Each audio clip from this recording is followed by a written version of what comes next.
Déclaration de soutien de l'Union sacrée de la Nation à son Excellence, Monsieur le Président de la République, chef de l'État, commandant suprême des forces armées et de la police nationale, ainsi qu'à nos forces de défense et de sécurité.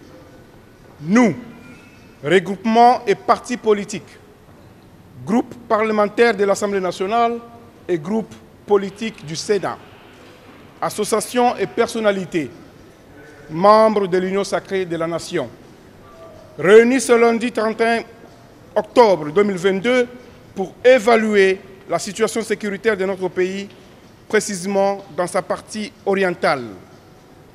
Dénonçons et condamnons l'agression, les tueries barbares, les massacres, les destructions et les déplacements de centaines de milliers de femmes, enfants et vieillards perpétrés par le Rwanda à l'Est, notamment dans la cité de Bunagana, en territoire de Rutshuru.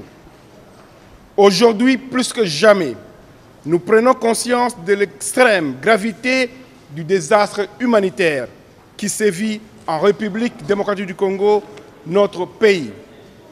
Face à cette tragédie humaine qui endeuille notre pays, nous ne pouvons garder silence.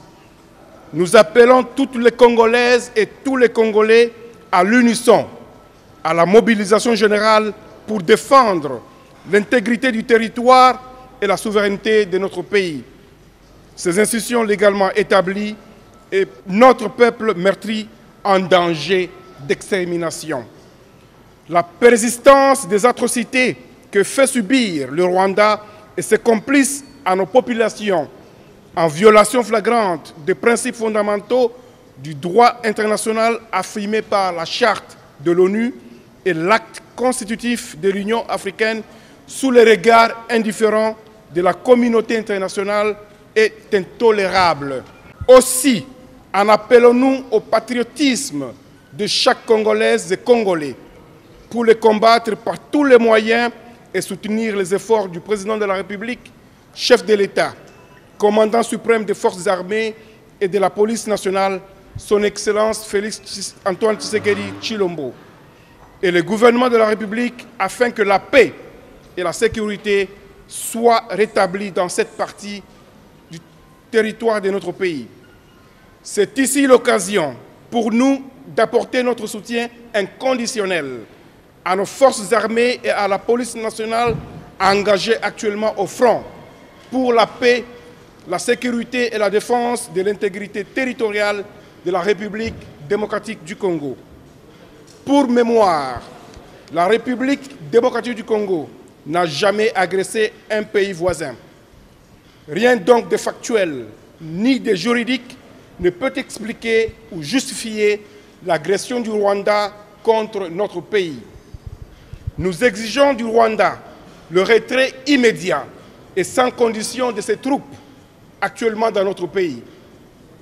Nous invitons les partenaires de la République démocratique du Congo à appuyer nos efforts pour éradiquer les groupes armés terroristes étrangers et locaux qui sèment la terreur et la désolation sur notre territoire. De même, nous demandons aux Nations unies de trouver des lieux d'asile alternatifs aux étrangers accueillis et de bonne foi par la République démocratique du Congo sur notre territoire et qui, par la suite, se sont transformés en bourreaux contre son peuple.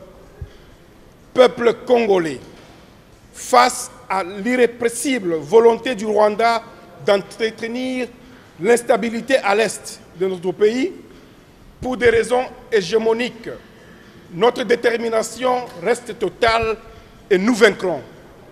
C'est donc avec notre appui sincère et notre loyal accompagnement que le Président de la République, chef de l'État, son Excellence Félix Antoine Tshisekedi Tshilombo, viendra à bout de cette agression.